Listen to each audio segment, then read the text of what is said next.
Sa kabila ng issue sa ating 2 times gold medal champion sa Olympics na si Carlos Yulo, syempre, iba pa rin ang tagumpay na meron ng mga Pinoy. Kaya naman kilalanin natin sila sa pamamagitan ng kanilang biodata at kung saan nga ba sila bansang nanggaling. Although, ang Pilipinas ang kanilang nire-represent.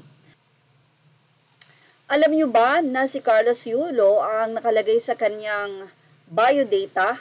Ang residence niya ay sa Japan at ang place of residence niya ay sa Tokyo. Pero syempre, Philippines ang kanyang nire-represent.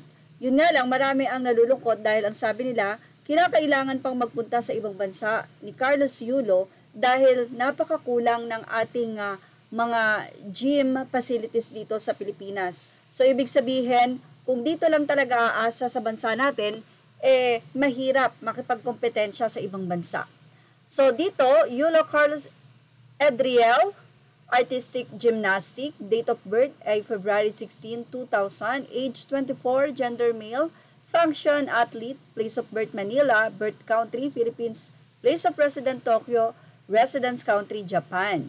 So ibig sabihin ba nito ay sa Japan na mag-i-stay itong si Carlos at hindi dito sa Pilipinas? Pero for sure, dahil sa dami ng kanyang, kumbaga ay reward dito sa Pilipinas, baka naman magstay muna dito ng matagal si Carlos. At narito naman ang ilang mga atletang Pinoy na nakasama ni Carlos upang magbigay karangalan dito sa ating bansa. Sa inyong lahat, congratulations!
Salamat sa inyong matyagang pagsisikap. Kudos sa lahat ng ating atletang Pilipino. Thank you for watching Showbiz Now. Images are all credit to the rightful owners.